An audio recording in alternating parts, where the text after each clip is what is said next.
Welcome to Easy Classic Stories. This is a retelling of The Prince and the Pauper, a novel by Mark Twain.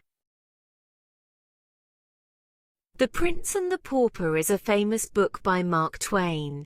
It's about two boys who look the same, a prince and a poor boy. They switch places and have adventures. The prince learns about poor people's lives and the poor boy becomes a prince. The book is very successful. Many people love it. It's been made into movies and plays. It's funny and exciting. It's great for learning English and thinking about fairness. You'll enjoy the story. Now listen carefully to the story. At the end, we'll have an exercise on key events to help test your understanding. In the bustling city of London in the year 1547, there lived a poor boy named Tom Canty. Tom lived in a small dirty alley called Offal Court with his family. He had a hard life, often going hungry and wearing ragged clothes. But Tom had a big dream. He wanted to be a prince, living in a grand palace with fine clothes and plenty of food. One day, Tom wandered near the palace gates. He loved to watch the royal guards and imagine what life was like inside. As he stood there, he saw a boy who looked just like him. This boy was Prince Edward, the son of King Henry VIII. The prince was also curious about life outside the palace. He wanted to know what it was like to be a commoner. Tom and Edward stared at each other in amazement. They couldn't believe how much they looked alike. They started talking, and soon they had an idea. They decided to switch clothes and see what it was like to live each other's lives. "Would you like to be a prince for a day?" Edward asked, his eyes sparkling with excitement. "Oh, yes," Tom replied, his heart pounding with joy. They quickly exchanged their clothes. Tom put on the prince's fine silk and velvet, while Edward wore Tom's ragged and dirty clothes. They laughed and joked as they admired each other's new looks. "Now remember," Edward said, "you must act like a prince. Be brave and confident." "And you must act like a pauper," Tom said. "Be humble and kind." With their new identities, Tom entered the palace, and Edward ventured into the city. Tom was greeted by servants who bowed to him, thinking he was the prince. He was led to a grand room filled with beautiful things.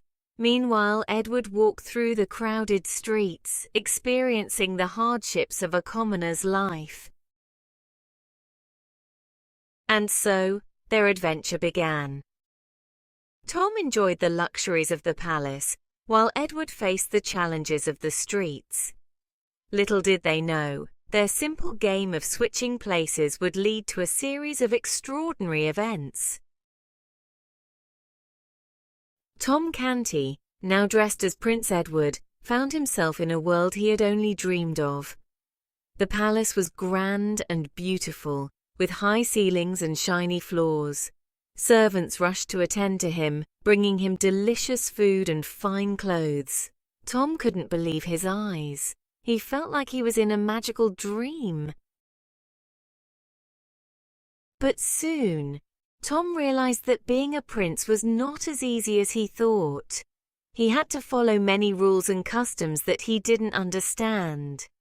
The servants and courtiers expected him to know what to do, but Tom was clueless. He tried his best to act like a prince, but he often made mistakes. One day a servant brought him a bowl of water to wash his hands. Tom, thinking it was soup, picked up the bowl and started drinking from it. The servant looked shocked, but Tom didn't notice. He was too busy enjoying his soup. "Your Highness, that is for washing your hands," the servant said gently. Tom blushed and quickly put the bowl down. "Oh, I see. he said, trying to act calm. Despite his mistakes, Tom enjoyed his new life. He loved the soft bed, the tasty food, and the beautiful clothes. But he also felt lonely. He missed his family and friends in Offal Court. He wondered how Prince Edward was doing in his place. Meanwhile, King Henry VIII noticed that his son was acting strangely. Tom's manners were different, and he didn't seem to know the royal customs. But the king was old and sick, and he didn't have the energy to question it. He accepted Tom as his son because of his striking resemblance to the prince. Days turned into weeks, and Tom became more comfortable in his role as the prince. He learned to act more like royalty, but he still made mistakes. The courtiers whispered about his strange behavior, but no one suspected the truth. One day the king called Tom to his chamber. Tom was nervous, but he tried to act brave. The king looked at him with kind eyes. "My son," the king said, "I am old and sick. Soon you will be the king. Are you ready?" Tom's heart raced. He didn't know what to say. He was just a poor boy from Offal Court, not a future king. But he remembered Edward's words. Be brave and confident. "Yes, father," Tom said, trying to sound sure. "I am ready." The king smiled, satisfied with his answer. Tom left the chamber, his mind racing. He knew he couldn't keep up this act forever. He had to find a way to switch back with Prince Edward before it was too late. But for now, he had to continue his royal adventure, learning and growing in his new role. While Tom Canty enjoyed the luxuries of the palace, Prince Edward faced the harsh realities of life outside its walls. Dressed in Tom's ragged clothes, Edward walked through the crowded streets of London. He was excited at first, eager to experience the life of a commoner, but he soon realized that it was not as fun as he thought. People pushed and shoved him as he walked. They didn't bow or show him any respect. Instead, they laughed at his dirty clothes and called him names. Edward was shocked. He had never been treated like this before. He tried to tell them that he was the prince, but no one believed him. "I am Prince Edward," he said to a group of boys who were laughing at him. "You must show me respect." The boys laughed even harder. "You a prince?" one of them said. "You're just a dirty pauper like us." Edward felt angry and helpless. He didn't know what to do or where to go. He wandered the streets feeling hungry and tired. He tried to find food, but no one would give him any. He was used to having servants bring him whatever he wanted, but now he had to fend for himself. As he walked, he met a kind-hearted soldier named Miles Hendon. Miles saw that Edward was in trouble and decided to help him. He gave Edward some food and offered to protect him. Edward was grateful. He finally had someone who was kind to him. "Thank you, sir," Edward said to Miles. "I am Prince Edward, and I will reward you for your kindness." Miles looked at Edward with surprise. He didn't believe that Edward was the prince, but he saw that the boy needed help. So he decided to stay with him and protect him. Together they faced many challenges. They were chased by angry mobs, attacked by thieves, and even thrown in jail. Through it all, Edward insisted that he was the prince, but no one believed him. Miles stood by him, protecting him and helping him. One day as they sat by the roadside, Edward looked at Miles with grateful eyes. "You're a true friend, Miles Hendon," he said. "I will never forget your kindness." Miles smiled. "And I will never forget you, young prince," he said. "Even if you are not who you say you are, you have a brave heart." Edward felt a glimmer of hope. He knew he had to find a way back to the palace and reclaim his rightful place. With Miles by his side, he was ready to face whatever challenges came his way. Time passed, and both Tom and Edward continued to live each other's lives. Tom, still in the palace, had grown more comfortable with his royal duties. He had learned to act like a prince, but he still missed his old life and family. Meanwhile, Edward and Miles Hendon faced many adventures and dangers on the streets of London. One day, sad news reached the palace. King Henry VIII had died. The courtiers were in a panic. They needed to crown the new king quickly. Tom, thinking he was still playing the role of the prince, was prepared for the coronation. He didn't know that once he was crowned, he would be the true king forever. In the city, Edward and Miles heard the news of the king's death. They also heard that the coronation was about to happen. Edward knew he had to stop it. He couldn't let Tom be crowned king in his place. "Miles, we must go to the palace at once," Edward said, his voice urgent. "I have to stop the coronation." Miles looked at Edward with concern. He still didn't believe that Edward was the real prince, but he saw the determination in his eyes. "All right, young master," Miles said. "I will help you get to the palace."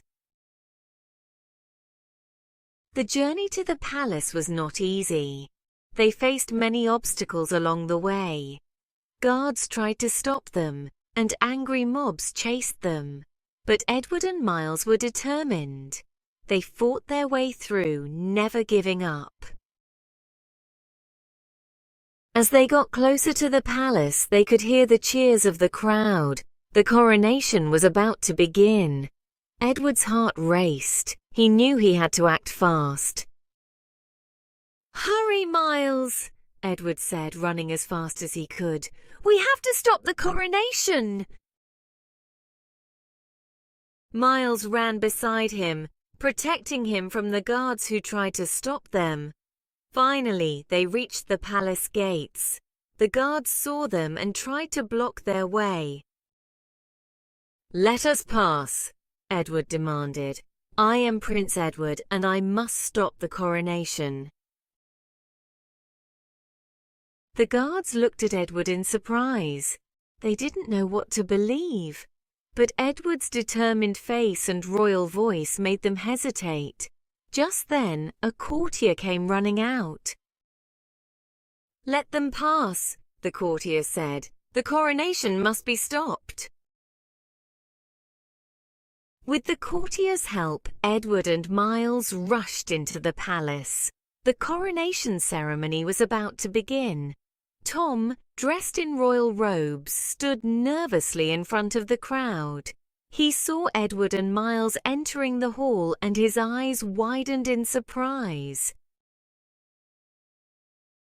"Stop the coronation!" Edward shouted, running towards the front. "I am the true prince!" The crowd gasped, and the courtiers looked at each other in confusion. They couldn't believe what they were hearing. Tom, seeing Edward, felt a mix of joy and fear. He knew he had to tell the truth. "It's true," Tom said, his voice shaking. "He is the real prince. I am Tom Canty, a pauper from Offal Court." The hall fell silent. No one knew what to believe. Then one of the courtiers stepped forward. He looked at Edward and Tom carefully. "The seal," he said. "The true prince has the Great Seal of England. Who has it?" Edward stepped forward and showed the seal that he had kept safe all this time. The courtiers examined it and nodded in agreement. "He is the true prince," the courtier announced. "The coronation must be stopped." The crowd cheered and the courtiers bowed to Edward. Tom looked at Edward with relief and happiness. He was glad that the truth was finally out. Edward walked up to Tom and smiled. "Thank you, Tom," he said. "You have been brave and honest. You will be rewarded for your kindness." Tom smiled back, feeling proud. "And you, Your Highness," he said, "have shown great courage. You are the true prince in every way." With the truth revealed, Edward was crowned King Edward VI. The kingdom celebrated the return of their true prince. Tom Canty, who had shown great honesty and bravery, was rewarded for his actions. The king made Tom a ward of the royal court, ensuring he would have a better life. "Tom," Edward said, "you have shown great courage and honesty. You will always have a place in my court." Tom bowed, feeling grateful. "Thank you, Your Majesty," he said. "I will serve you loyally." Miles Hendon, who had protected and helped Edward throughout his journey, was also rewarded. The king gave him a high position in the court and praised him for his loyalty. "Miles," Edward said, "you have been a true friend and protector. You will be honored in my court." Miles bowed, feeling proud. "Thank you, Your Majesty," he said. "I will serve you with all my heart." The kingdom flourished under the rule of King Edward VI. Tom and Miles became important figures in the court, always remembered for their roles in the extraordinary adventure. Edward and Tom often talked about their experiences, learning from each other's lives. "We have both grown from this adventure," Edward said to Tom one day. "Yes, Your Majesty," Tom replied. "I have learned the value of honesty and bravery, and you have seen the strength of the common people."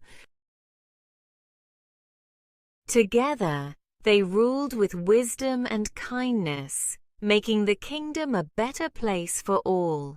Their story became a legend, reminding everyone of the power of truth and friendship. Great job sticking with the story all the way to the end. It's time to review the key ideas with a fun multiple-choice quiz.